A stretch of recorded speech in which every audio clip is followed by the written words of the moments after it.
Have you ever known someone who just won't listen to wise counsel?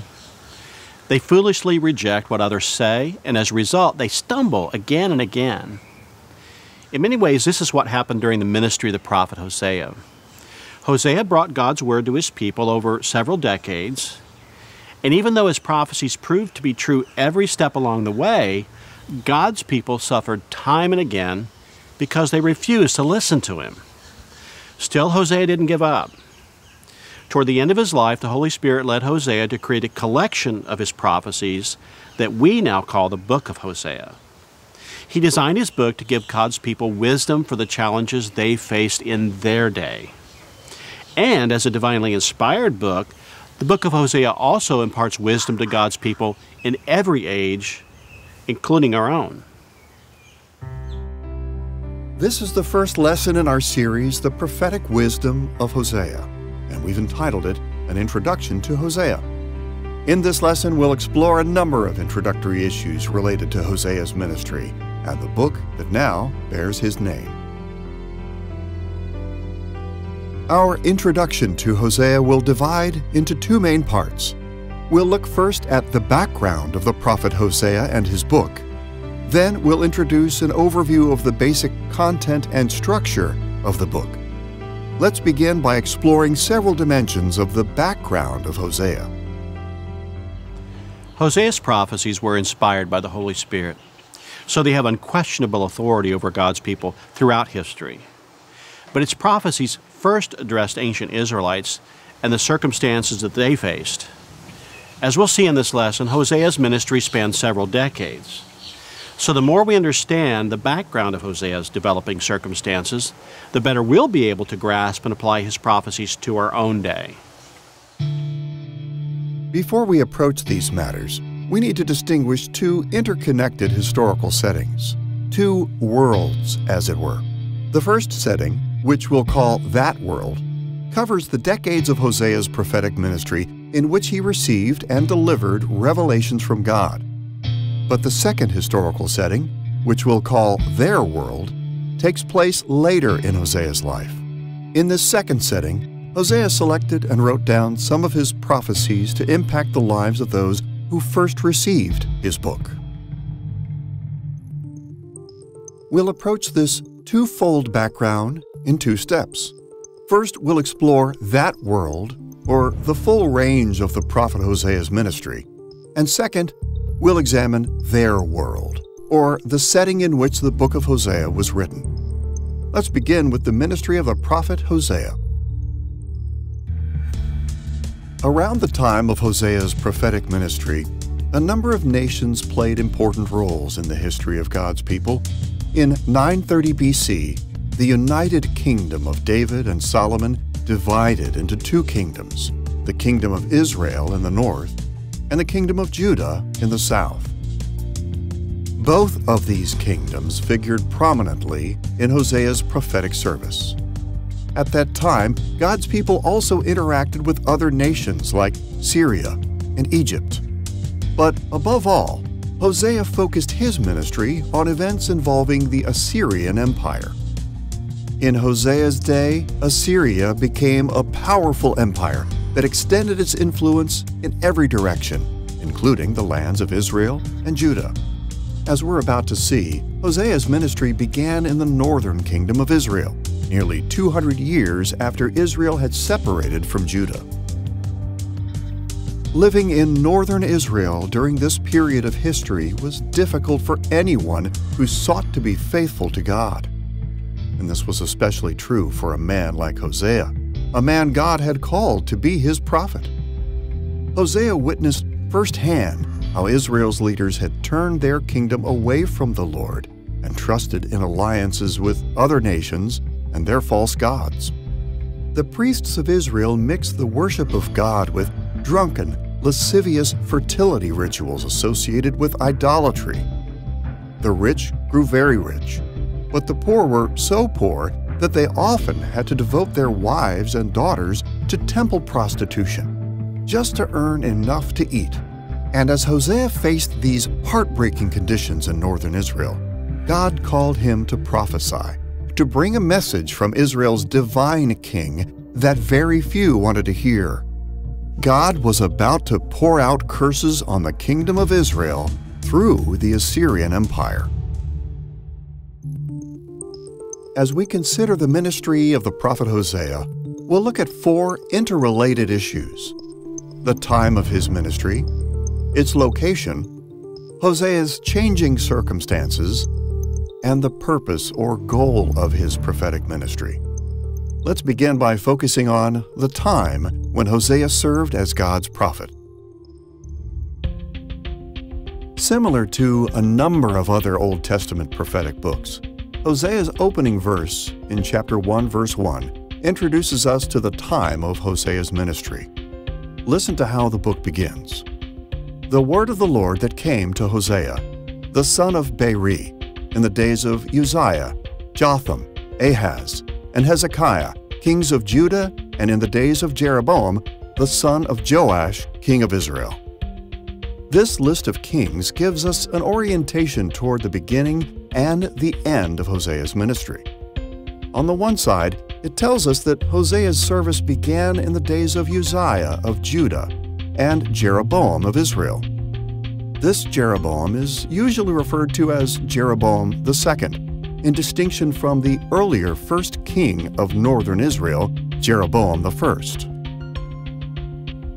Uzziah, or Azariah as he was also called, ruled in Judah from around 792 to 740 BC, and Jeroboam II reigned from approximately 793 until 753 BC. Most interpreters rightly suggest that the circumstances mentioned in Hosea's earliest prophecies reflect conditions in Israel during the last decade of Jeroboam II's reign. So, it's fair to say that Hosea's ministry began sometime near 760 BC. This makes Hosea one of the earliest prophets, if not the earliest prophet, with a biblical book devoted to his ministry. On the other side, the list of kings in chapter 1, verse 1 also gives us an orientation toward the end of Hosea's prophetic service. Hosea ministered throughout the reigns of Judah's kings, Uzziah, Jotham, and Ahaz, and he ended his ministry during the reign of Hezekiah. After a period of co-regency with his father, Hezekiah was the sole regent of Judah from around 715 BC to 686 BC. Now, we can't be sure how long Hosea lived into Hezekiah's reign, but if he began his ministry near 760 BC at 20 years old, then he would have been 94 years old in 686 BC. So, it's likely that the end of Hosea's ministry occurred sometime before 686 BC. With this time of the prophet Hosea's ministry in mind, let's turn to the location where he served as God's prophet. The opening verse of Hosea gives us an important clue as to where our prophet ministered when it notes that Hosea served during the reign of Jeroboam II. The mention of Jeroboam II reveals two factors about Hosea's location. On the one side, it indicates that Hosea's ministry began in the kingdom of Israel rather than in Judah. We can tell that the prophet Hosea ministered in the northern kingdom of Israel through various ways and passages in the book itself. For instance, in the superscription of the book, in chapter 1, verse 1, we read the list of kings contemporary with Hosea when the word of the Lord came to him during their reigns. One of them was King Jeroboam, the son of Joash, or Jeroboam II, who was one of the kings of Israel. This shows that the ministry of Hosea was associated with the kingdom of Israel. Also, throughout the book, we see the Lord directly addressing Israel. He talks about the coming judgment against Israel and exposes the deeds of the people of Israel because of their sins. For example, in chapter 1, verse 4, God said that He would put an end to the kingdom of Israel. So the direct speech or message from the Lord to Israel, in addition to mentioning King Jeroboam, king of Israel, are indications to show that Hosea's ministry was associated with the northern kingdom of Israel. This orientation toward the northern kingdom appears in many ways in the book of Hosea. But we should mention two important factors. First, the Hebrew dialect of our book strongly suggests that Hosea was a native of the northern kingdom. A number of recent studies have noted similarities between the Hebrew grammar of Hosea and Phoenician, a West Semitic dialect spoken primarily in the northern coastal regions. Second, it's especially telling that the majority of prophecies in the book of Hosea focus on Israel rather than on Judah. The book explicitly refers to the northern kingdom around 81 times, using terms like Israel, the Israelites, literally sons of Israel, and Ephraim, a name Hosea often used to refer to the kingdom of Israel. By contrast, our book mentions Judah by name only 15 times. Hosea was especially concerned with events that took place in the northern kingdom. On the other side, we can learn another feature of the location of Hosea's ministry when we note that chapter 1, verse 1 only mentions Jeroboam II and omits 6 other kings of northern Israel who reigned within Hosea's lifetime. Following Jeroboam II, kings Zechariah, Shallum, Menachem, Pekahiah, Pekah, and Hosea reigned in rapid succession until Israel's capital city of Samaria fell to Assyria in 722 BC. It's likely that these kings were omitted from the opening verse of our book because Hosea migrated to Judah near the end of Jeroboam II's reign in 753 BC. Of course, it's possible that Hosea traveled back at times to the northern kingdom to deliver some of his prophecy. It's also possible that Hosea's disciples or friends delivered his prophecies in the north on his behalf. But whatever the case, the lack of recognition for Israel's other kings in chapter 1, verse 1 supports the view that Hosea himself resided in northern Israel only until late in the reign of Jeroboam II. Then, either because of political upheavals or because of resistance to his prophecies, he took up a new residence in the southern kingdom of Judah. Now that we've looked at the time and location of the prophet Hosea's ministry, we should touch on some of the circumstances that he addressed through the decades that he served as God's prophet. Many students of Scripture are unfamiliar with the period of biblical history associated with Hosea's ministry. Of course, the historical books of Kings and Chronicles, prophetic books like Micah and Isaiah, and archaeological discoveries tell us a great deal about this period. So there are far too many events for us to mention them all here. But we can't move forward without a basic awareness of some of the more significant events that took place in Israel and Judah during the decades of Hosea's service. Imagine for a moment that you are Hosea, starting your ministry in the northern kingdom during the reign of Jeroboam II. You trust in God, but everywhere you look, the king, the priests, and the wealthy nobles of Israel have turned your nation into a nightmare. They worship the false gods of other nations. They fill the country with violence. They force the sons of the poor to serve their misguided military campaigns. And they pressure the wives and daughters of the poor to practice prostitution at their fertility worship centers. All the while, the leaders are still claiming to be faithful to God, and they point to their wealth and power as proof that God approves of all that they do. Now, Hosea knew that long ago Moses had warned that God would not tolerate this kind of rebellion forever. He would send troubles to humble his people. Moses even warned that God would raise up cruel and wicked Gentile nations to discipline them. And God revealed to Hosea that this was precisely what he was about to do to Israel. As troubling as it was for Hosea to learn these things about his homeland, later on he also faced similar circumstances in Judah. As the decades passed, the leaders of his adopted home in the southern kingdom fell into the same kind of rebellion as their northern neighbors. They formed alliances with other nations, treated others unjustly, compelled their young men to fight foolish wars, and encouraged idolatry, even in Jerusalem. And as Hosea witnessed these things, God revealed to him that the people of Judah would be brought to their knees as well. Broadly speaking, we can refer to the troubles that Hosea predicted as the period of the Assyrian judgment. During this time, the primary instrument of God's discipline was the Assyrian Empire.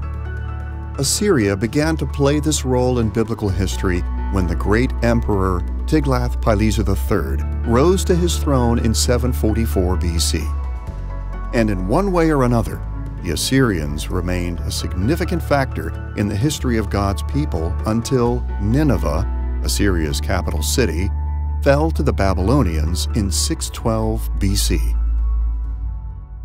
Towards the end, or just after Jeroboam II's reign, Tiglath-Pileser III became the king of Assyria. Now, Assyria was the superpower in those days that was threatening the existence of Judah and Israel and Syria, which was to the north of Israel. And so the prophecies in Hosea that prophesied cursings and subjugation to Israel because of its disobedience, Tiglath-Pileser III was the executor. And also after Tiglath-Pileser III, Shalmaneser was the next king. And these two men, Tiglath-Pileser III and Shalmaneser, became the rod of God's justice in which, or by which, he executed his punishments on Israel as he had promised he would do in Hosea. As we'll see in this lesson, the content of Hosea's book orients his prophetic ministry toward three major events that took place during the period of Assyrian judgment. The earliest prophecies in Hosea's book are about the first event, Assyria's rise to prominence, when Tiglath-Pileser III became emperor in 744 BC. Hosea also recorded prophecies about Assyria's invasion of Israel in 732 BC. And beyond this, Hosea included prophecies about Assyria's invasion of Israel 10 years later in 722 BC, when the Assyrians utterly destroyed the kingdom of Israel. Let's unpack the circumstances Hosea faced as he prophesied about all three of these events.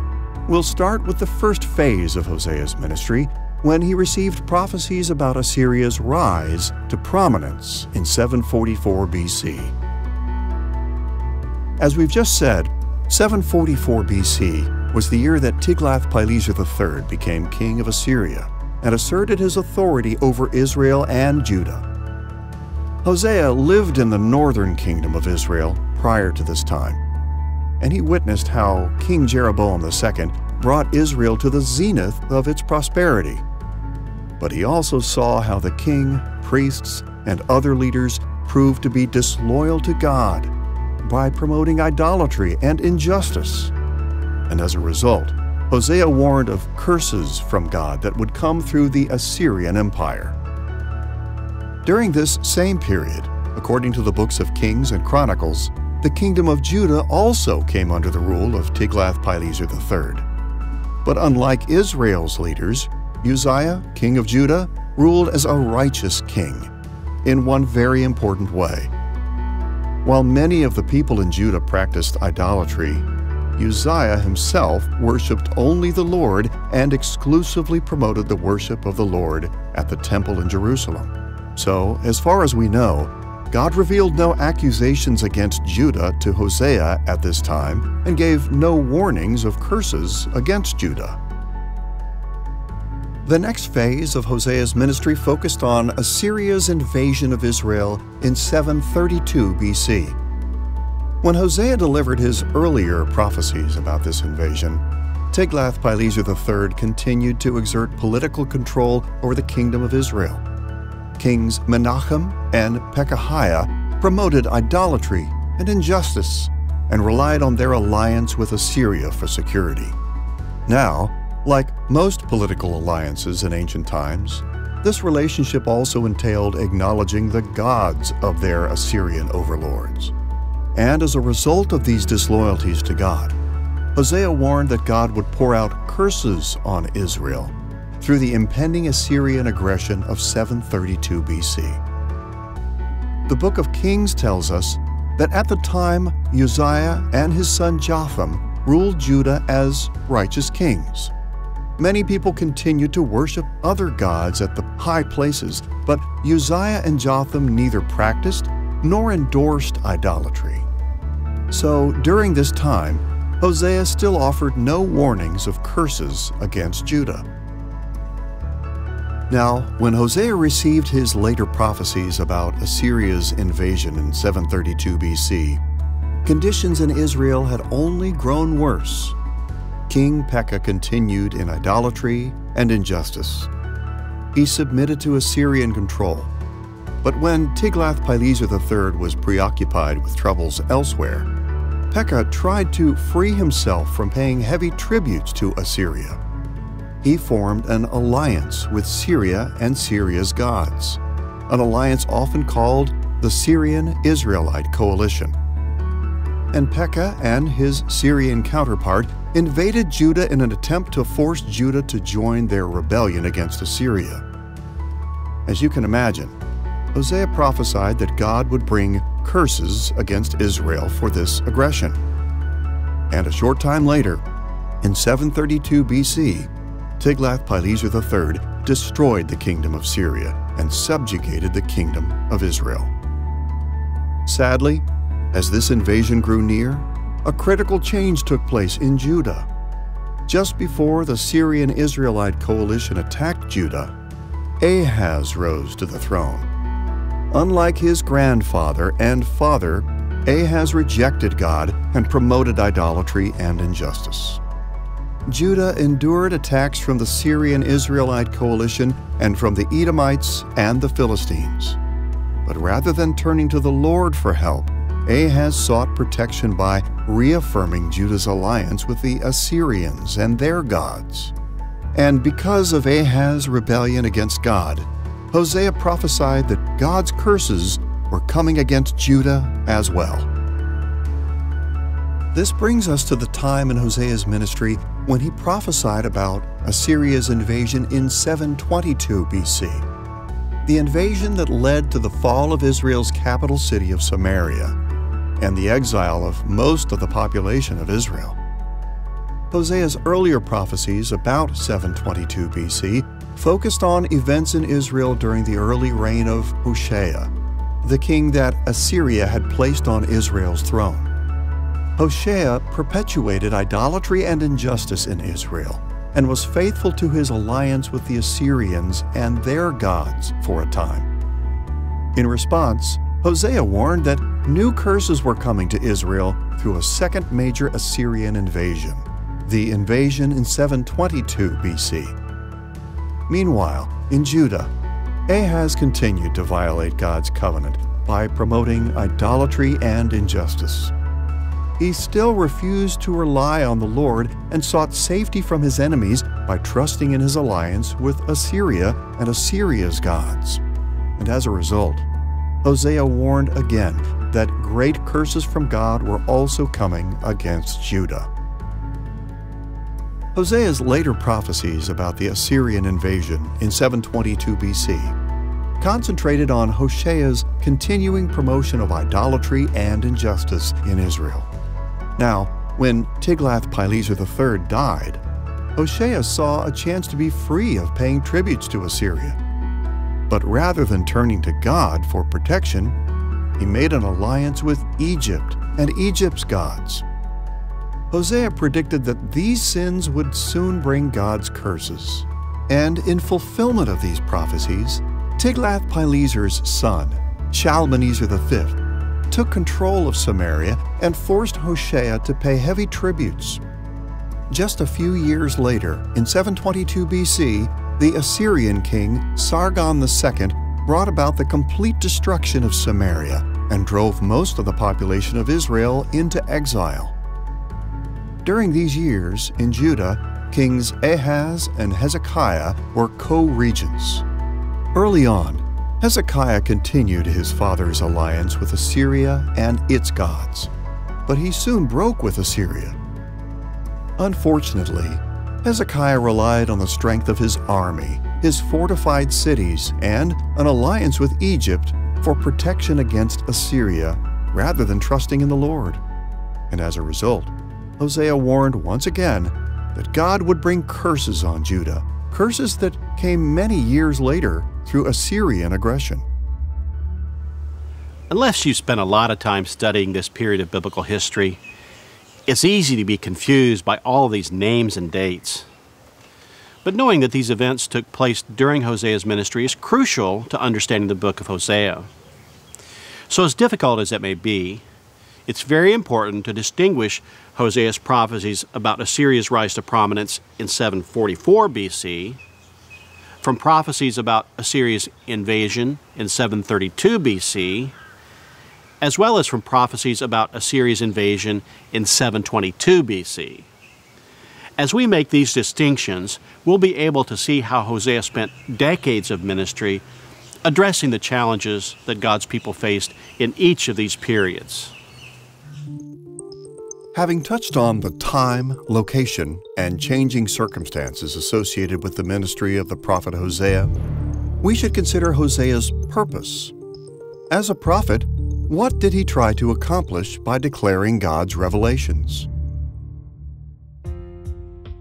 We've looked at this question in more detail in other series, but in general terms, God called Hosea, just as he calls all of his people in every age, to do his part in spreading God's kingdom to the ends of the earth. And as Hosea knew, God administered the spread of his kingdom by the policies he established in his covenants. Hosea was well aware that God had already ratified his kingdom policies in 5 major covenants, beginning with all nations in Adam and Noah, and then in special covenants with Abraham, Moses, and David. Each of these covenants had particular emphases, but every successive covenant incorporated and built on the policies of the previous covenants. Like other prophets, Hosea had the special role of serving as God's emissary or ambassador who announced how God was going to implement these covenant policies. All of God's covenants established 3 basic dynamics of God's interactions with his people that shape the contours of Hosea's ministry. For our purposes here, we'll just give a brief overview. First, in one way or another, all of God's covenants were initiated and sustained by divine benevolence, or displays of God's goodness and kindness. Second, all of God's covenants clarified the kinds of human loyalty that God required from his people in grateful response to his benevolence. And third, all divine covenants entailed 2 kinds of consequences that his people should expect: blessings for obedience and curses for disobedience. So God wanted Israel to remain faithful in their covenant, in the covenant with him. And he promised that if they will stay faithful in the covenant with God, things will go well with them. But if they will violate his covenant, something wrong will happen to them. This is the same even in our lives. If we remain faithful to God's covenant, God will be with us, will lead us, and will continue to work in us. As a prophetic emissary of God's covenants, Hosea received revelations of how God had determined to direct these covenant dynamics. Then he delivered these revelations to God's people. If we consider Hosea in terms of events that took place during his years of ministry, we could define his prophetic purpose in this way. Hosea's purpose was to declare how God intended to implement the covenant dynamics of divine benevolence, human loyalty, and the consequences of blessings and curses in relation to Assyria's rise in 744 BC, the Assyrian invasion of 732 BC, and the Assyrian invasion of 722 BC. Now that we've looked at the background of the prophet Hosea, we're ready to turn to the background of the book of Hosea. Hosea and his disciples may very well have written down a lot of his prophecies throughout the decades of his ministry. But it was near the end of his life, during Hezekiah's reign, when Hosea finally collected and arranged his prophecies into the book that we now call Hosea. When we keep this in view, we gain many insights into the book itself. So far, we've concentrated on what we've called that world, the various times during the Assyrian judgment when Hosea received revelations from God for both Israel and Judah.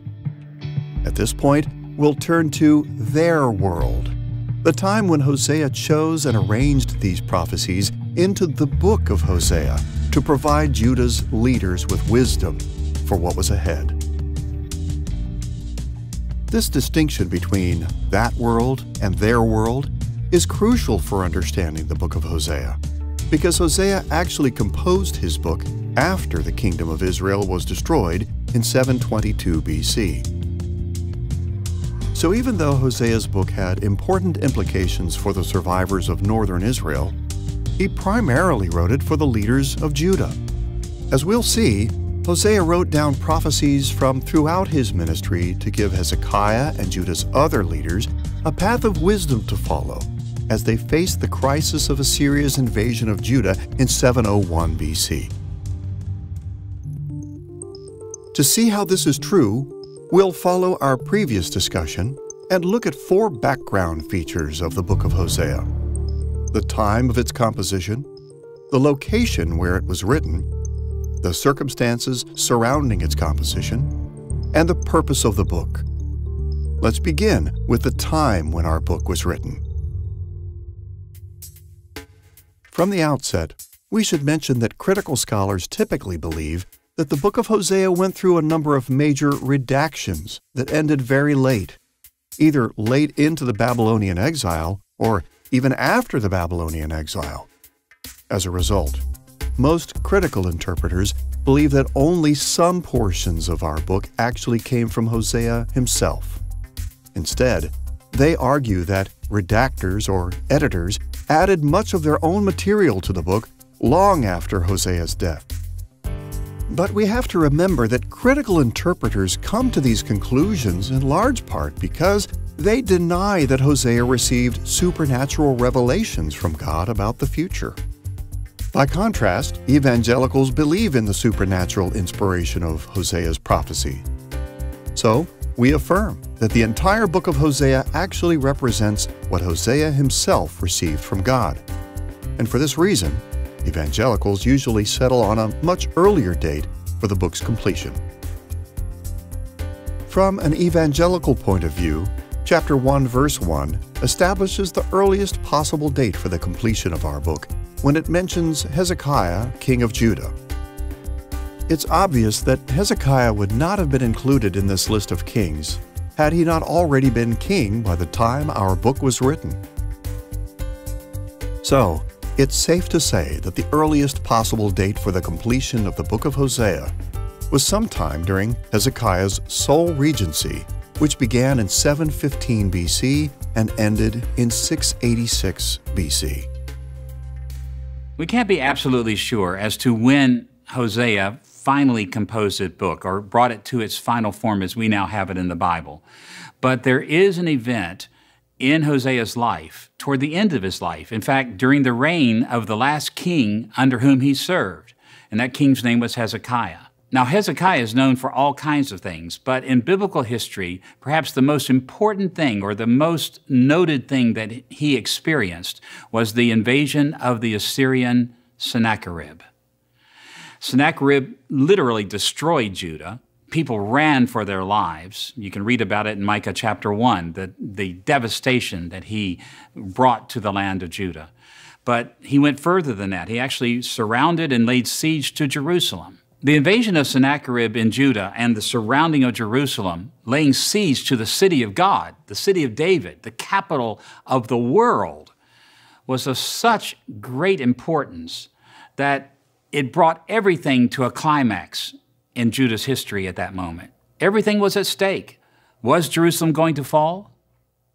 Well, Isaiah prophesied during that time, and Hosea probably wrote his book during that time as well. Because the last king that's mentioned in the book of Hosea at the very first verse, chapter 1, verse 1, is Hezekiah. We can also set the latest possible date for the final composition of Hosea before Hosea's death, most likely late in Hezekiah's reign. Now, critical interpreters are right to point out that Hosea probably employed his disciples to help compose his book. Here and there, we find evidence that Hosea relied on his disciples, much like Jeremiah relied on his disciple Baruch in Jeremiah chapter 36, verse 4. Consider, for instance, that Hosea chapter 1, verses 2 through 9 is biographical. It describes Hosea's actions in the third person. Hosea said this, he did that. But chapter 3, verses 1 through 3, is autobiographical. Hosea's actions are described in the first person. I did this. The Lord said to me. This shift from biography to autobiography probably reflects the fact that Hosea's disciples were involved in the composition of his book.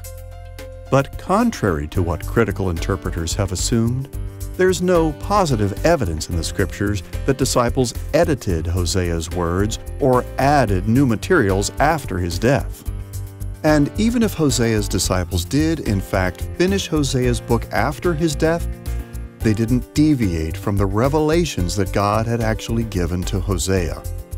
The title of the book, in chapter 1, verse 1, plainly states that the entire book contains the word of the Lord that came to Hosea. For these reasons, we can rightly conclude that our book was composed during the reign of Hezekiah. And this means that the book of Hosea was likely completed sometime before 686 BC or so, when Hosea had almost certainly died. Along with establishing this range of time for the book of Hosea's completion, we should also specify the location where it was written. As we've already mentioned, it's likely that Hosea migrated to Judah sometime near the end of Jeroboam II's reign. And knowing that he lived into the reign of Hezekiah after the kingdom of Israel had fallen in 722 BC, we can be confident that Hosea composed his book in Judah. The book of Hosea itself acknowledges as much in chapter 1, verse 1. This verse lists Uzziah, Jotham, Ahaz, and Hezekiah, kings of Judah, before it names Jeroboam II of the kingdom of Israel. By listing Judah's kings first, Hosea deliberately acknowledged that he wrote his book under the authority of David's dynasty in Judah. So although Hosea's prophecies focused primarily on the northern kingdom of Israel, Hosea wrote his book in the southern kingdom of Judah. Now that we've looked at the time and location of the book of Hosea's composition, let's turn to the circumstances facing Hosea and those in Judah who first received his book. As we mentioned earlier, when Hosea composed his book, his adopted homeland in the kingdom of Judah was dealing with its own threat from Assyria. In 701 BC, during the reign of Hezekiah, Sennacherib, king of Assyria, invaded Judah. So, although most of Hosea's prophecies were about Assyrian judgment against northern Israel, Hosea devoted his book to guiding Judah as Assyrian judgment came upon them. For this reason, we need to be familiar with events surrounding Sennacherib's invasion. The historical records of Kings and Chronicles, as well as the prophecies of Micah and Isaiah, form a complex picture of Hezekiah's reign. Early on, Hezekiah led reforms in Judah and also fortified Judah so that when Sennacherib, the new king of Assyria, took his throne, Hezekiah refused to pay tribute. But as the threat of Assyrian reprisal grew, Hezekiah failed to rely on God. Rather, he sought protection through an alliance with Egypt and Egypt's gods. But his efforts were in vain. Sennacherib invaded Judah, destroying many cities, towns, and villages, and even laid siege to Jerusalem. But just when it seemed that Jerusalem would fall, Hezekiah prayed to the Lord, and the prophet Isaiah reassured him of God's deliverance. As we read in 2 Kings chapter 19, verses 33 and 34, "By the way that Sennacherib came, by the same he shall return, and he shall not come into this city, declares the Lord, for I will defend this city to save it, for my own sake and for the sake of my servant David." Mercifully, Isaiah's prophecy was fulfilled. God miraculously delivered Jerusalem from Sennacherib. One of the most important historical events to happen in the history of Israel was when Sennacherib, king of Assyria, came to defeat Hezekiah, king of Judah. He comes against Judah, and he takes basically all the cities of Judah. There's really one city left, and that's Jerusalem. And what he does is he basically says, your God is like every other God. I will take out the Lord God of Israel just like I took out all the other gods. He talks in a very arrogant way against the Lord God of heaven. And God says, I will show Sennacherib my power. And so what he does is he supernaturally delivers Israel. And what he does is he smites the Assyrian army, and 185,000 Assyrian troops will die. He will hear a report of probably a rebellion going on back in his land, and he'll have to go back to Assyria. And we know even from Assyrian annals that they'll talk about caging up Hezekiah like a bird in a cage, but they never say they defeat him. Now remember, in Assyrian literature, it's pure propaganda. They never admit defeat at all. So by just saying they have him caged up like a bird, they are really admitting they did not defeat him. So even the Assyrian records, they admit this. It would be difficult to overstate how much Jerusalem's deliverance demonstrated God's favor toward the kingdom of Judah. But as wonderful as it was, Hezekiah's troubles weren't over. After Sennacherib returned home, Hezekiah still feared further aggression from Assyria. Sadly, rather than relying on God, Hezekiah returned to his old ways and sought another alliance, not with Egypt, but with the rising kingdom of Babylon. Hezekiah's refusal to trust God after the great deliverance of Jerusalem displayed a profound disloyalty to God.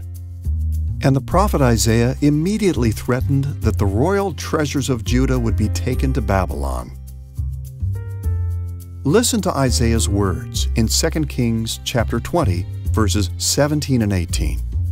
"Behold, the days are coming when all that is in your house and that which your fathers have stored up till this day shall be carried to Babylon. Nothing shall be left, says the Lord. And some of your own sons, who shall be born to you, shall be taken away, and they shall be eunuchs in the palace of the king of Babylon." Unfortunately, when Hezekiah heard these words from Isaiah, he didn't repent of his disloyalty to God. Rather, he simply responded with relief that this judgment against Judah would not come in his own day. Hezekiah's failures to be loyal to God before and after Jerusalem's deliverance in 701 BC were so momentous that they were likely to have motivated Hosea to compose his book.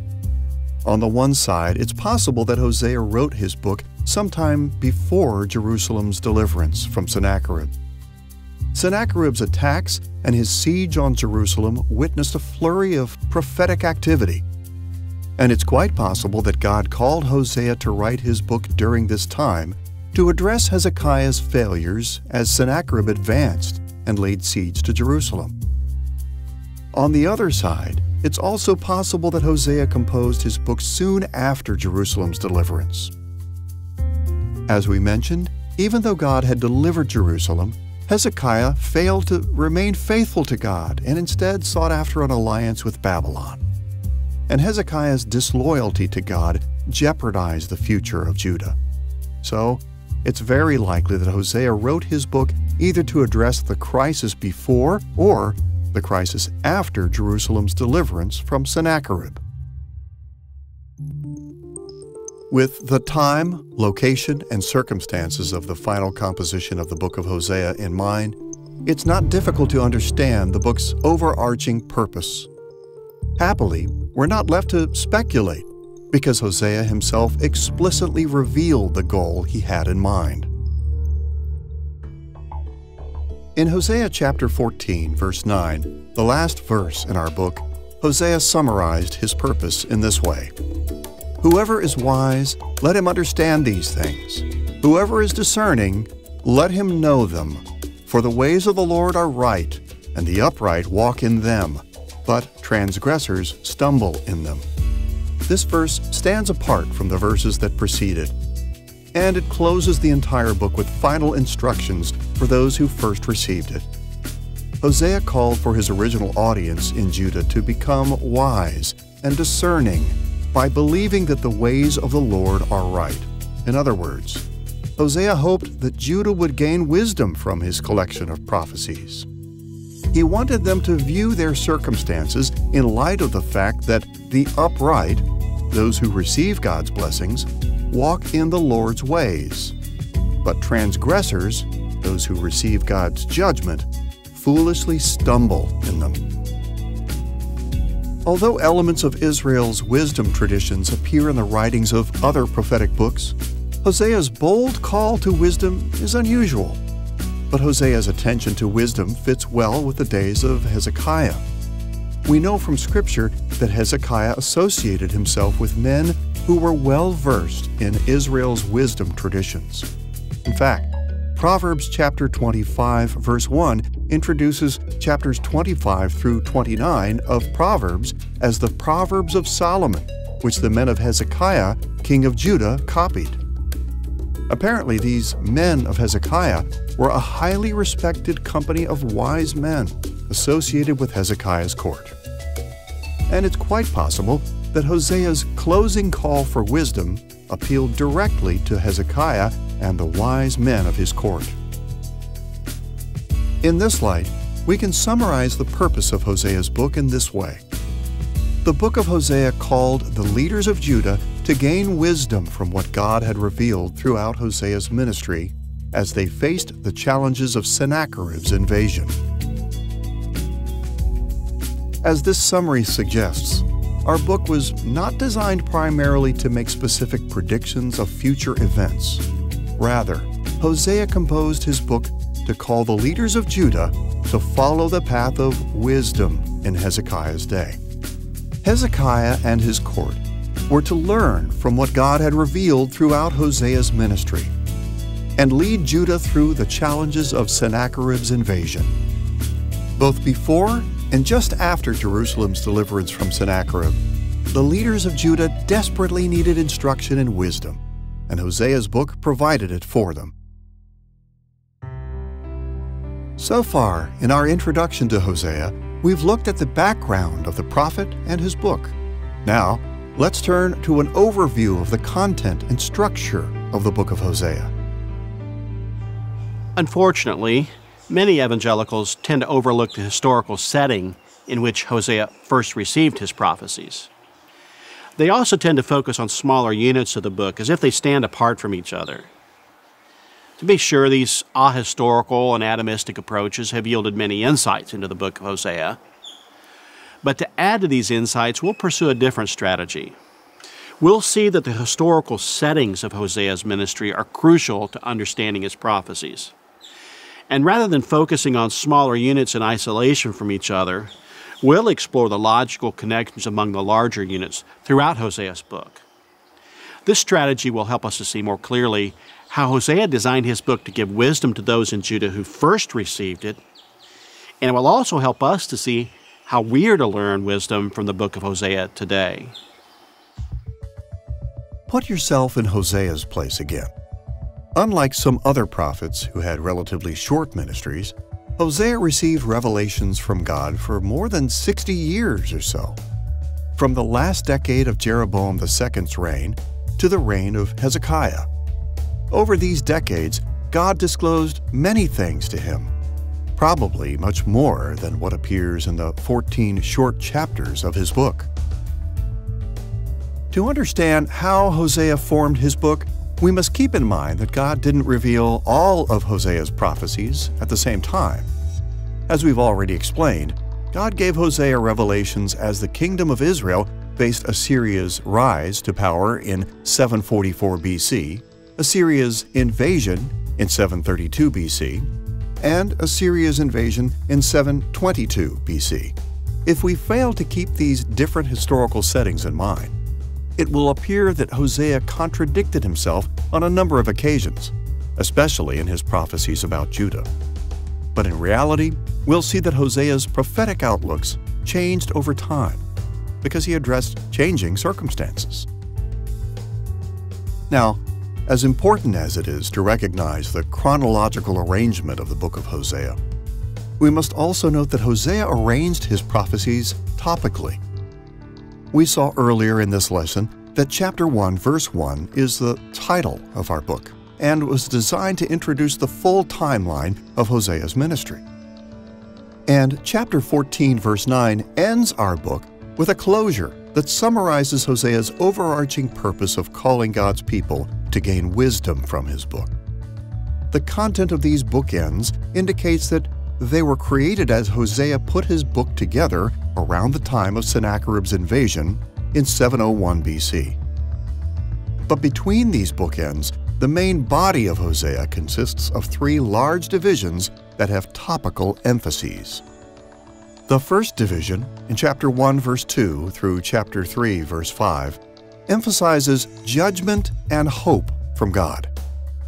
These first chapters present the earliest prophecies that Hosea received during the reign of Jeroboam II, prophecies that addressed Assyria's rise in 744 BC.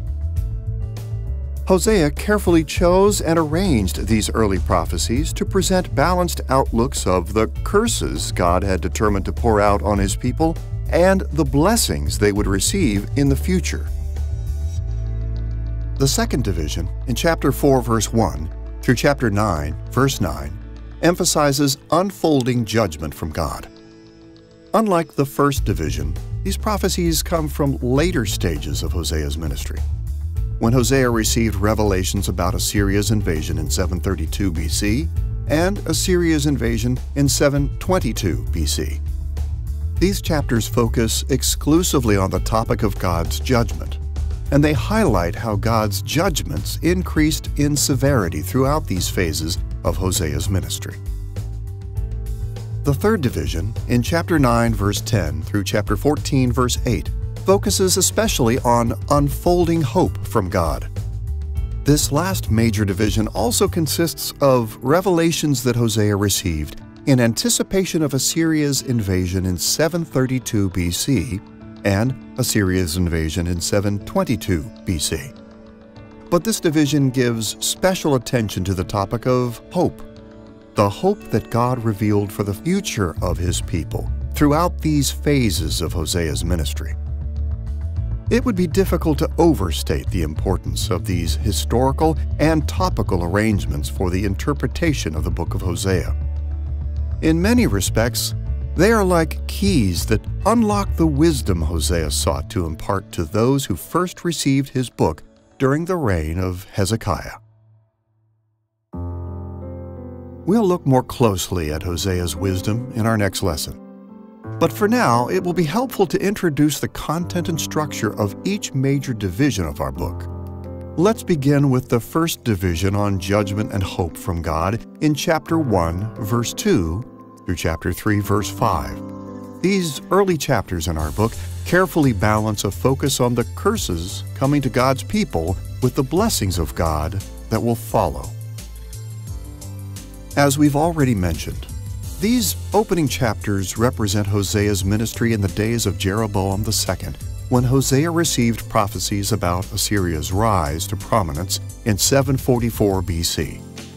But how do we know that this is when Hosea received these revelations? Well, chapter 1, verse 2 says as much when it tells us that these chapters represent the time when the Lord first spoke through Hosea. Other content of this division also confirms this early historical setting. In the first place, Hosea drew attention to the fact that as Israel enjoyed a time of great prosperity, they had fallen into idolatry and injustice. He also indicated that God had determined to bring curses through Assyrian dominance over Israel. These facts are consistent with the earliest phase of Hosea's ministry. In the second place, Hosea's attention to Judah in this division also confirms that he received these prophecies in the first phase of his ministry. You'll recall that during this period, Uzziah ruled as a righteous king in Judah. So, as we would expect, these chapters threaten no curses against the southern kingdom. On the contrary, this first division speaks of Judah very positively several times. For instance, listen to chapter 1, verses 6 and 7, where God drew a sharp contrast between Israel and Judah. Here, God said, "I will no more have mercy on the house of Israel to forgive them at all. But I will have mercy on the house of Judah, and I will save them by the Lord their God." Although the northern kingdom was about to suffer at the hands of the Assyrians, this passage makes it clear that at this time, God would have mercy and save Judah. Hosea also mentioned Judah positively in chapter 1, verse 11, when he said, "The children of Judah and the children of Israel shall be gathered together, and they shall appoint for themselves one head." Here, Hosea indicated that as Israel endured the Assyrian judgment, their hope for God's blessings came from reunion with Judah under one king. In a similar way, in chapter 3, verse 5, Hosea said, "Afterward, the children of Israel shall return and seek the Lord their God, and David their king, and they shall come in fear to the Lord, and to his goodness in the latter days." This direct reference to David their king clearly reflects a favorable view of Judah, because Judah was ruled by David's royal house. Hosea's thoroughly positive outlooks on Judah in the first division of his book confirm that he received these prophecies at the beginning of his ministry, when Uzziah led Judah in the ways of God. With this orientation toward the first division of Hosea in mind, let's briefly illustrate how these chapters emphasize the topic of judgment and hope from God. Hosea arranged these chapters into three main sections. The first section describes his earlier family experiences in chapter 1, verse 2, through chapter 2, verse 1. This section divides into two main parts. The first part, in chapter 1, verses 2 through 9, relates a family narrative. It begins with God commanding Hosea to marry a woman named Gomer, who practiced worship prostitution. When their children were born, Hosea was told to give them names that symbolized God's impending judgments against Israel.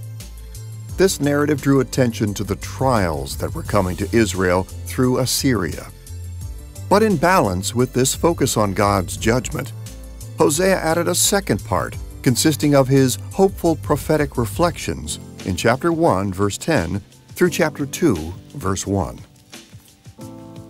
As just one example, in chapter 1, verse 10, Hosea revealed this: "The number of the children of Israel shall be like the sand of the sea, and in the place where it was said to them, 'You are not my people,' it shall be said to them, 'Children of the living God.'"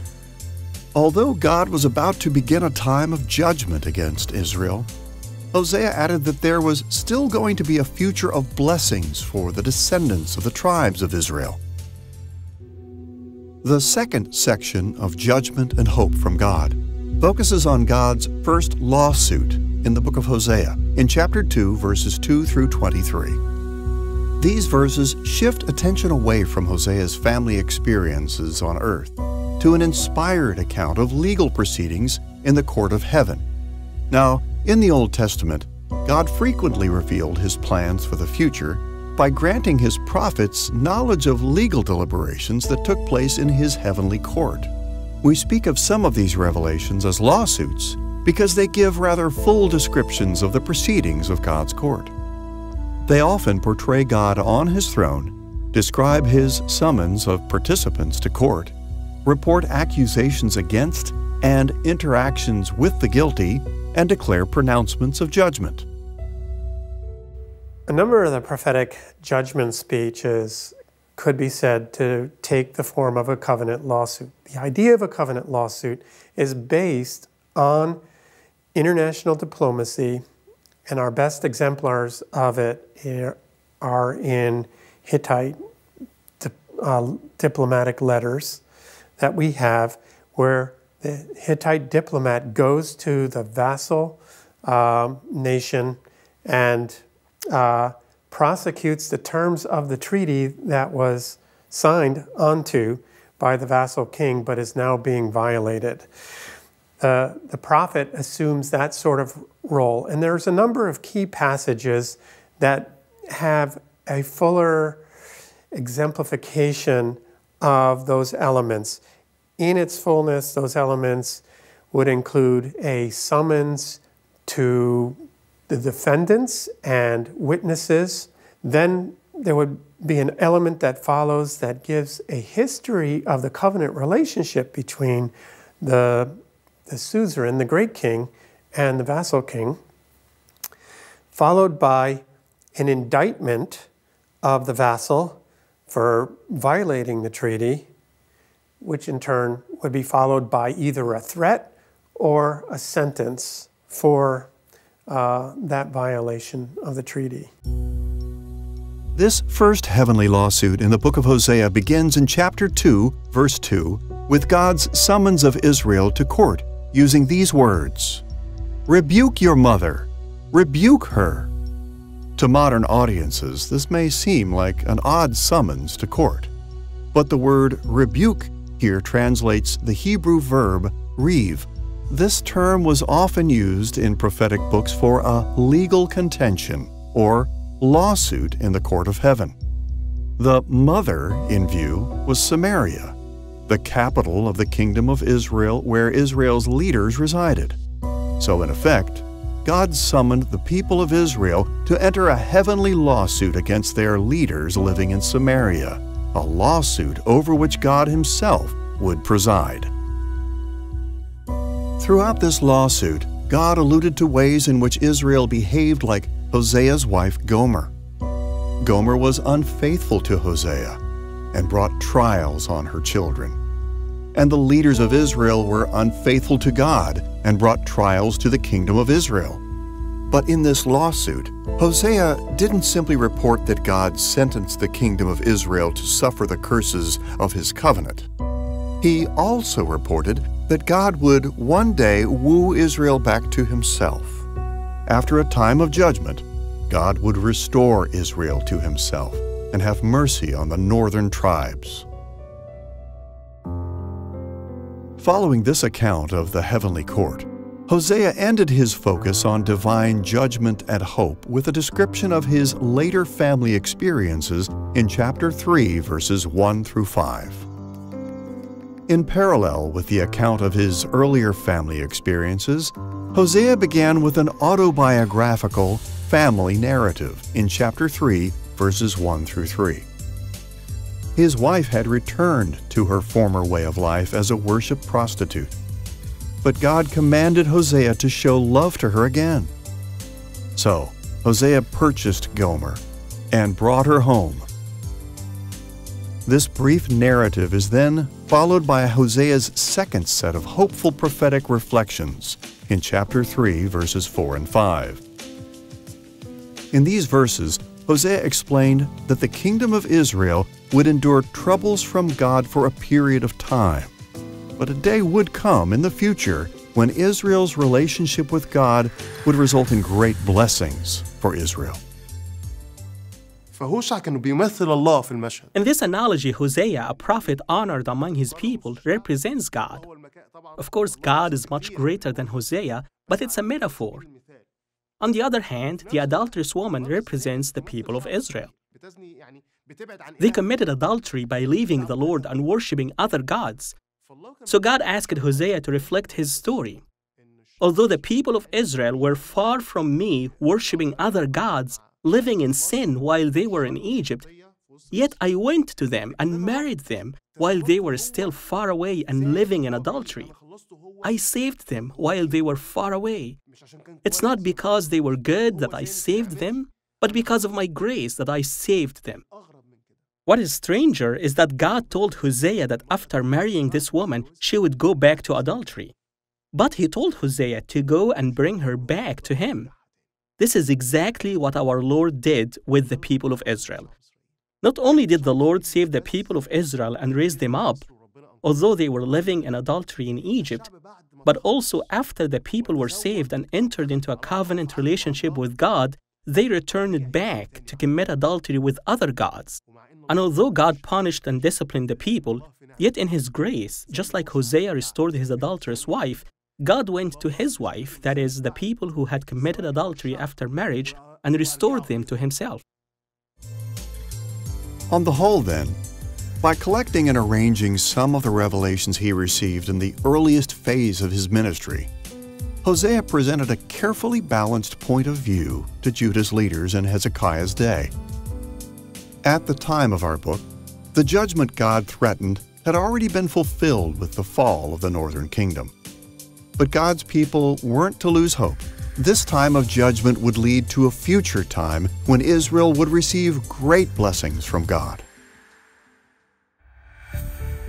After the first division's balanced presentation of judgment and hope from God, the second division shifts attention to unfolding judgment from God in chapter 4, verse 1 through chapter 9, verse 9. We've entitled this portion of Hosea Unfolding because it contains revelations that Hosea received over a long period of time, and we speak of it as judgment because it focuses exclusively on the ways God directed His covenant curses against Israel and Judah during these decades of Hosea's ministry. Broadly speaking, these chapters on unfolding judgment divide into two main parts.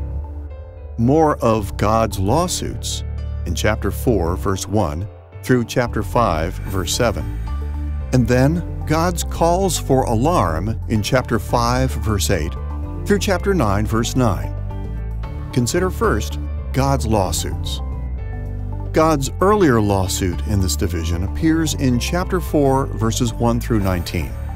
Once again, God revealed His plans to Hosea by granting him knowledge of legal deliberations in the heavenly court.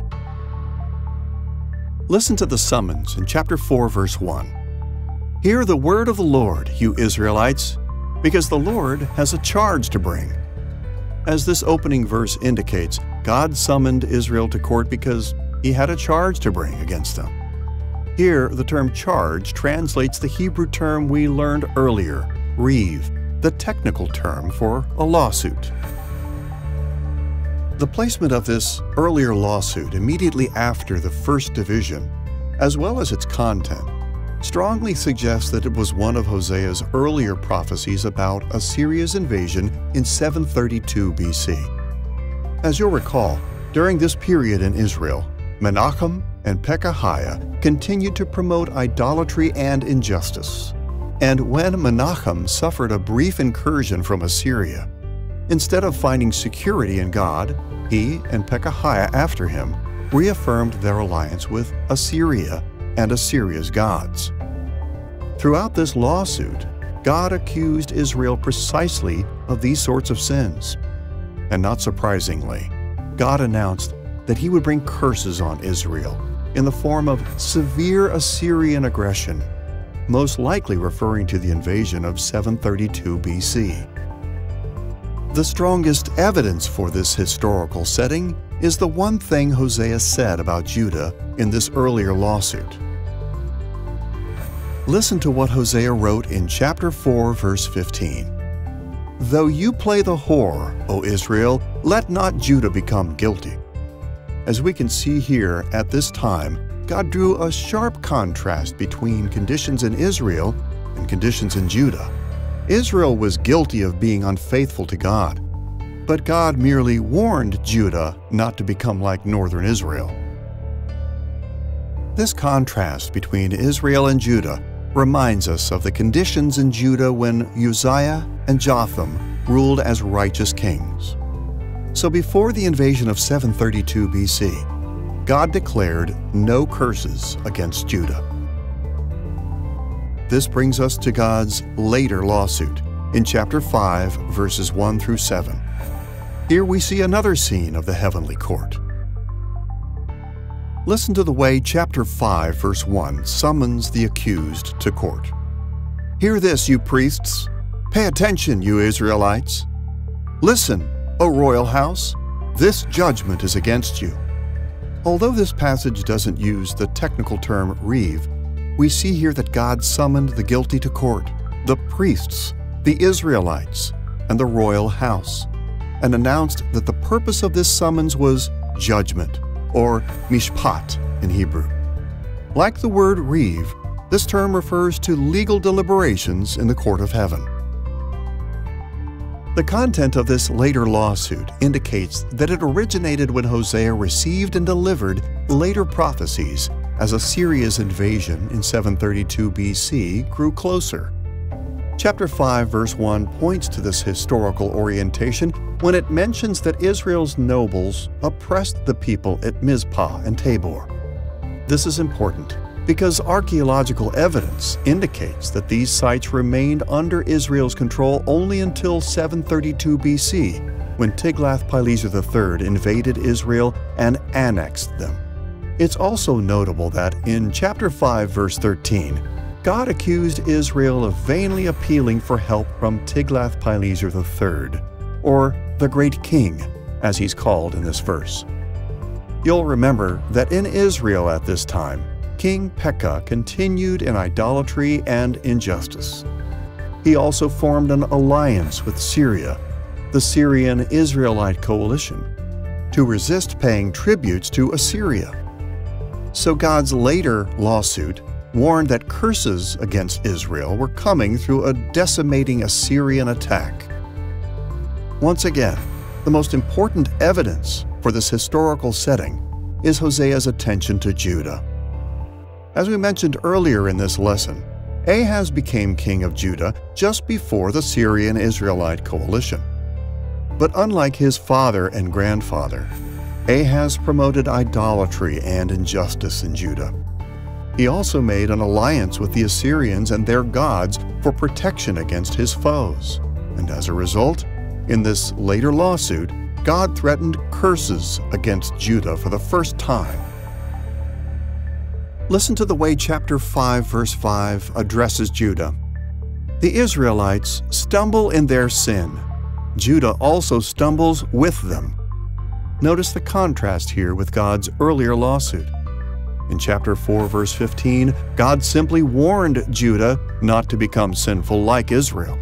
But as this verse indicates, by the time of this later lawsuit, Judah had become guilty before God along with Israel because Ahaz had led them astray.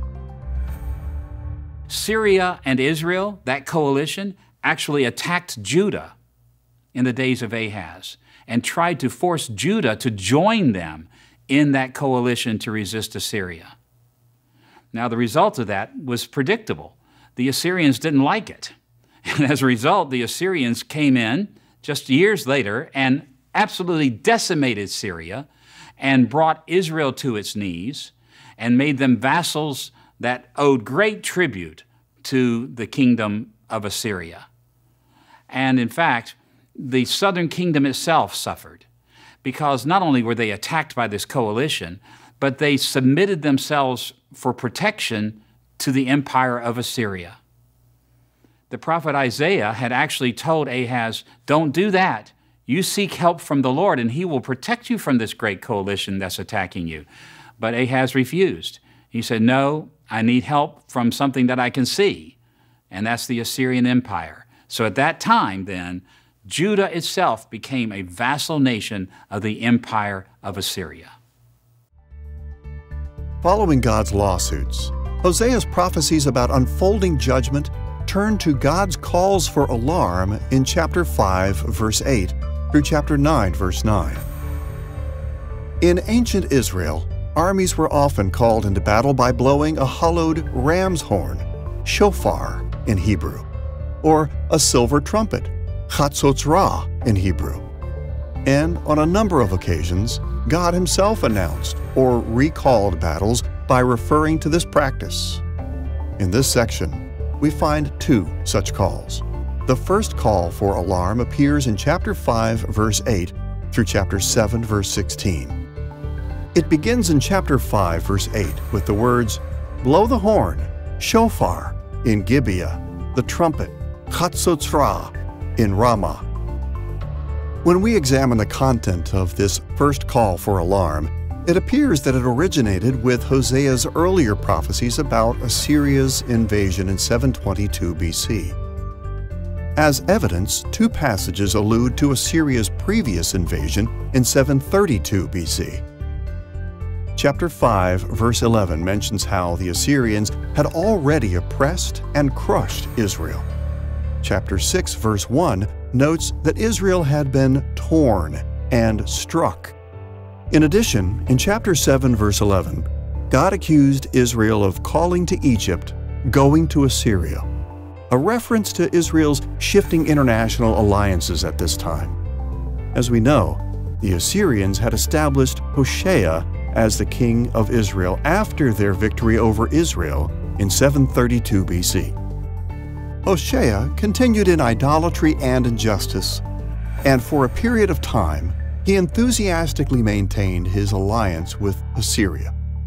But he later sought freedom from Assyrian domination by turning to Egypt for protection. Hosea exposed the dire consequences of these sins by warning that more curses were coming from God.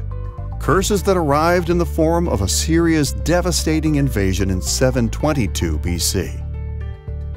The historical setting is also supported by the special attention these chapters give to the kingdom of Judah. At this time, Ahaz ruled in Judah and led Judah into idolatry and injustice. And rather than trusting in God, Ahaz sought protection from his foes through an alliance with Assyria and its gods. As a result, these chapters give a lot of attention to God's curses against Judah. Listen to chapter 5, verses 10 through 14, where Hosea delivered these words. "The princes of Judah have become like those who move the landmark.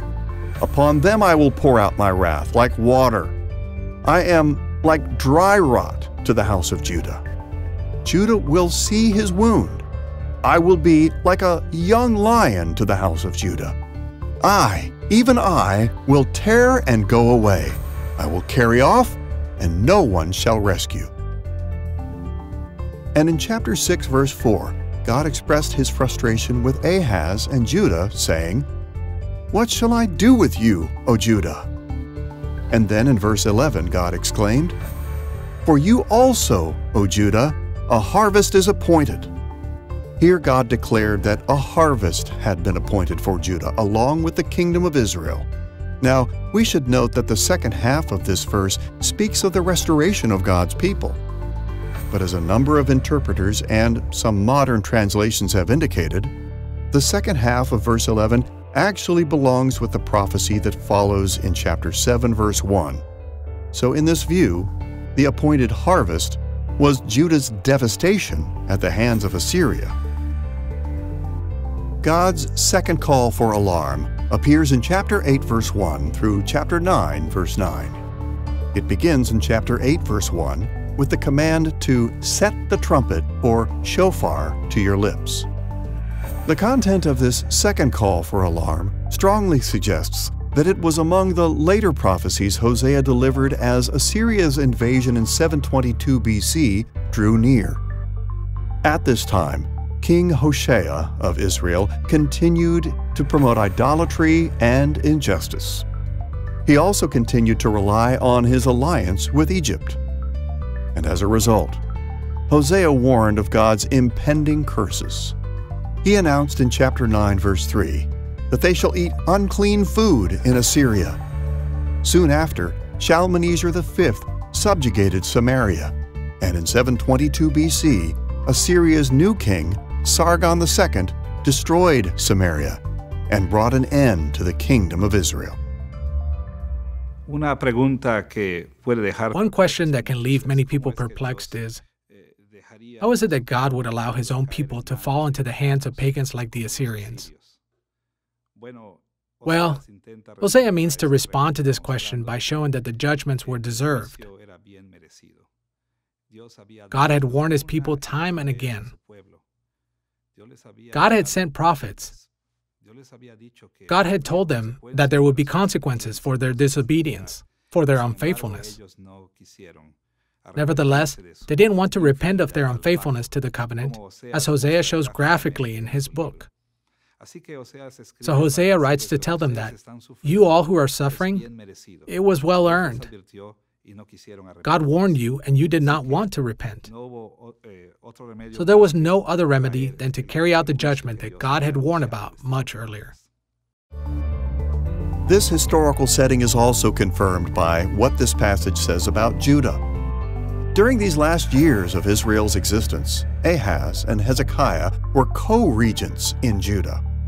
Hezekiah began to turn Judah away from Ahaz's idolatry and injustice. And in this regard, he was a true reformer.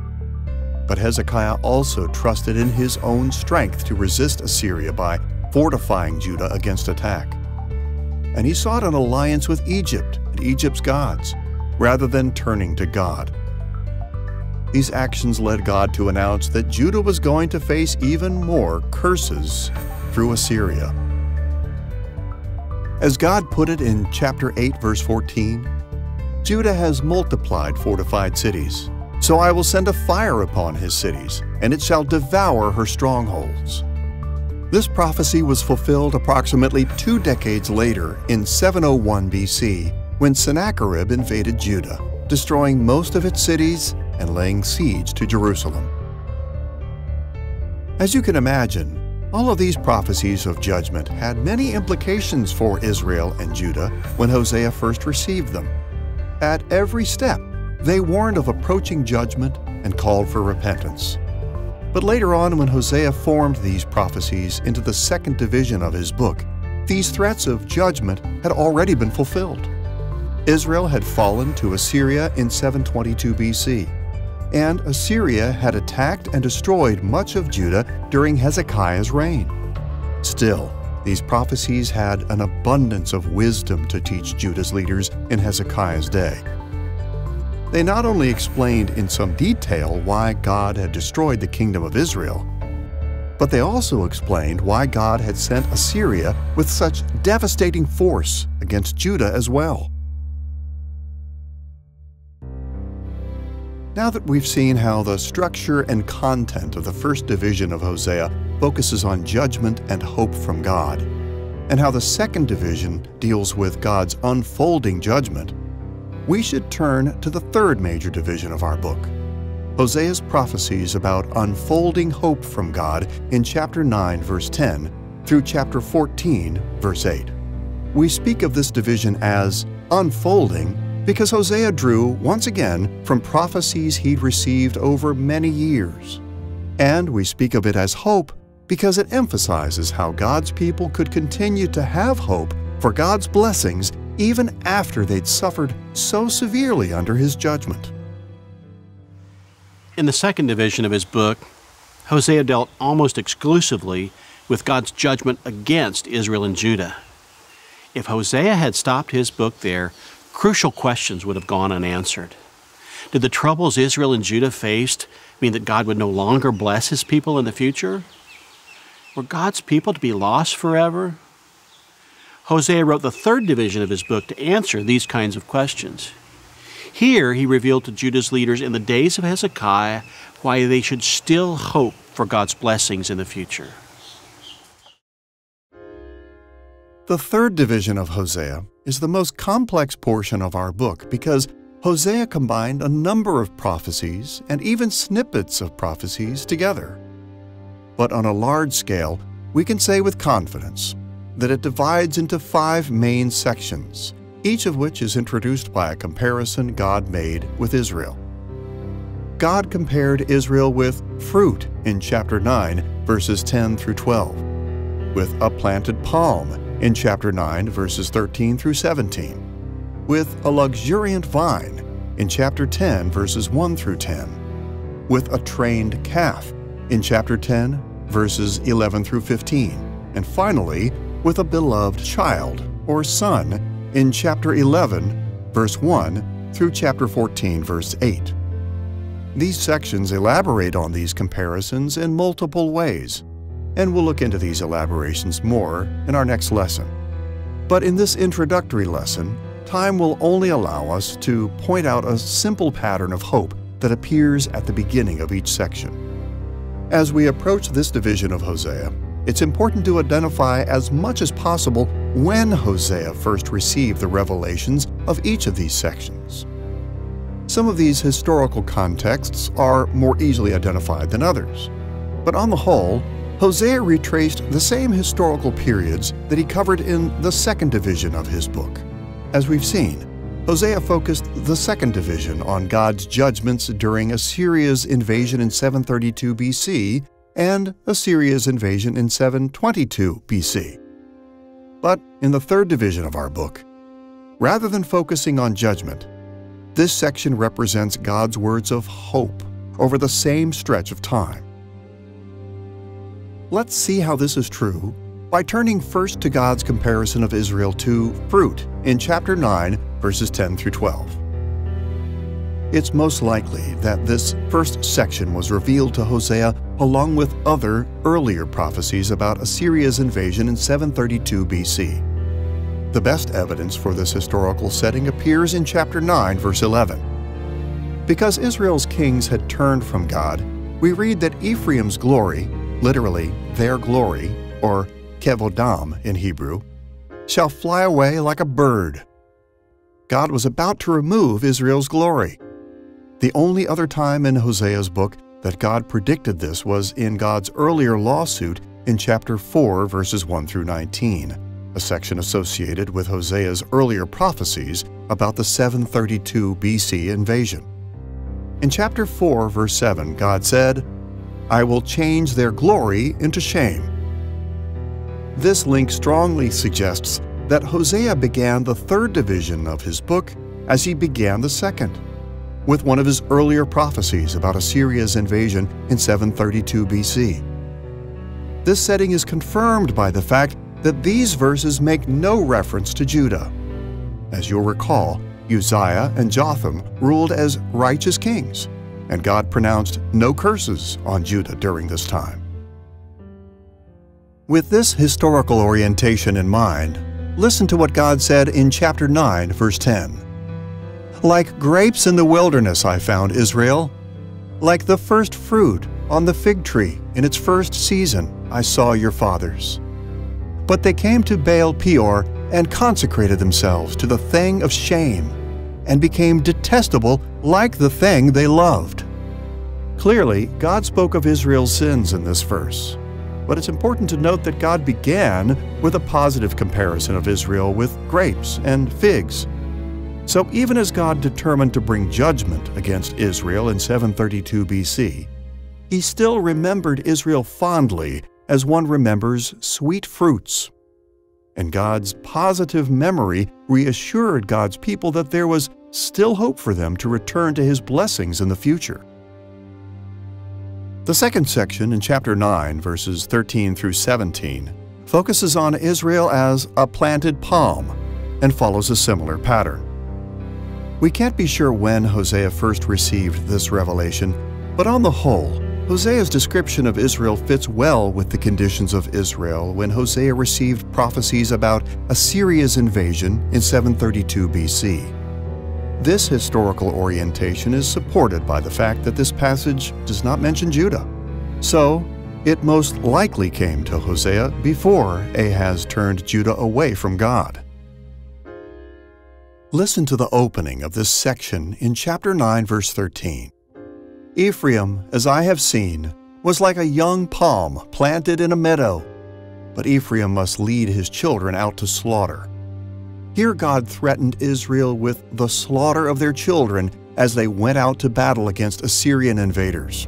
But as terrible as this judgment was, in the first half of this verse, God remembered how He cherished Israel like a young palm planted in a meadow. God's fond memory of them revealed that there was still hope for God's blessings to come to Israel in the future. After focusing on Israel as a planted palm, Hosea compared the kingdom of Israel to a luxuriant vine in chapter 10, verses 1 through 10. In all likelihood, this section also originated when Hosea received prophecies about Assyria's invasion in 732 BC. Chapter 10, verse 6 threatens that the wealth of Israel's worship centers will be carried off as tribute to the great king, the same king mentioned in chapter 5, verse 13. This great king was Tiglath-Pileser III, who led the devastating invasion of 732 BC. But it's important to note that Judah is not mentioned in this section. So this may indicate that Ahaz had not yet led Judah into corruption. In this light, listen to what God said in chapter 10, verse 1. Israel is a luxuriant vine. The more his fruit increased, the more altars he built. Notice here that Hosea's prophecy focused again on judgment against Israel, because the more they prospered, the more altars they built. Israel had filled their tribal territories with altars to other gods, and they would suffer God's judgment for this rebellion. But as before, Hosea introduced this threat of judgment with the fact that God remembered Israel as a delightful, luxuriant vine. This comparison offered hope for God's blessings on Israel in the future. After likening Israel to a luxuriant vine, Hosea wrote about God's comparison of the kingdom of Israel to a trained calf in chapter 10, verses 11 through 15. This section may have originated when Hosea received his earlier prophecies about Assyria's invasion in 722 BC. As we've seen, during this time, King Hosea led Israel into idolatry and injustice. And early on, he relied on his alliance with Assyria and its gods for his security instead of God. Because of this, God warned that curses were coming to Israel. The most notable evidence for the historical setting of this section is that it mentions the sins of Judah. As we know, Ahaz, the king of Judah, had promoted idolatry and injustice throughout Judah. He also persisted in seeking help from his alliance with Assyria rather than from God. So in chapter 10, verses 11 and 12, God briefly threatened curses against Judah and announced that Judah must plow and sow righteousness. This entire section begins in chapter 10, verse 11, with these words. Ephraim was a trained calf that loved to thresh, and I spared her fair neck, but I will put Ephraim to the yoke. We see here that God threatened to put Ephraim to the yoke, a metaphor for the judgment of oppression by Assyria. But despite the judgment that was coming, God still remembered Israel fondly as a trained calf that loved to thresh. And God's positive remembrance of Israel served as the basis of hope for the future. This brings us to the last comparison in this division on unfolding hope from God, by far the longest section in the third division. In chapter 11, verse 1 through chapter 14, verse 8, God compared His people to something even more precious than a well-trained calf, a beloved child or son. This lengthy section represents revelations Hosea received when he delivered his prophecies about Assyria's invasion in 722 BC. At this time, King Hosea continued to lead Israel in idolatry and injustice. But later, he attempted to break free of Assyria by foolishly seeking an alliance with Egypt. God specifically addressed this alliance in chapter 11, verse 5, where he said that Israel will not return to the land of Egypt, but Assyria shall be their king. This historical context is confirmed by the fact that in chapter 11, verse 12, and chapter 12, verses 2 through 6, Hosea also prophesied against Judah. As we read in chapter 12, verse 2, the Lord has an indictment against Judah. Despite the reforms that Hezekiah was able to achieve, Hezekiah relied on his own strength and turned to an alliance with Egypt rather than turning to the Lord. So Judah suffered the judgment of God through Sennacherib's invasion in 701 BC. Now listen to the opening of this section in chapter 11, verses 1 and 2. When Israel was a child, I loved him, and out of Egypt I called my son. The more they were called, the more they went away. They kept sacrificing to the Baals and burning offerings to idols. These opening verses present Hosea's pattern once again. Israel had sinned against God. Time and again, God called to them, but they went away and worshipped Baals and idols. And as a result, judgment was coming.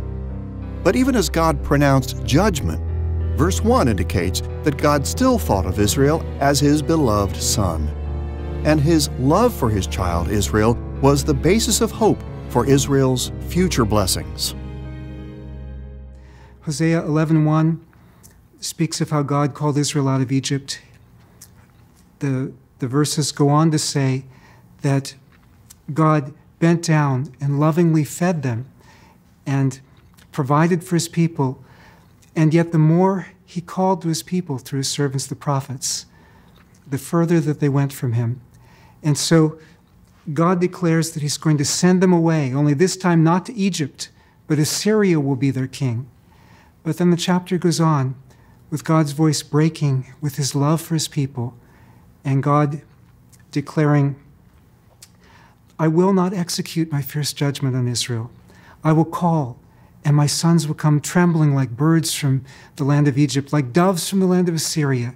I will gather them again to this land, and I will again be their God, and they will again be my people.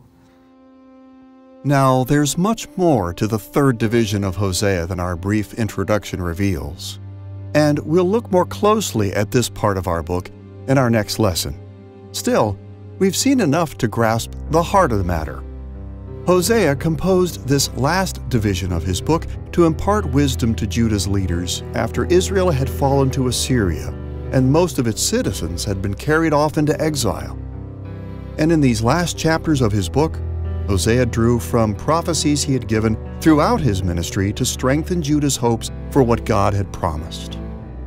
Judgment was not the end of Israel's story because God had never forgotten how much he cherished them. The leaders of Judah could gain wisdom and hold firmly to the hope of blessings to come. In this introduction to Hosea, we've explored the background of Hosea by distinguishing between the time, location, circumstances, and purpose of the prophet's ministry and his book. We've also surveyed the content and structure of the book of Hosea by noting how the prophet gave those who first received his book wisdom by focusing on judgment and hope, unfolding judgment, and unfolding hope from God. The book of Hosea was written to teach wisdom when Israel and Judah faced one of the most difficult times in their history, the crisis of Assyrian judgment.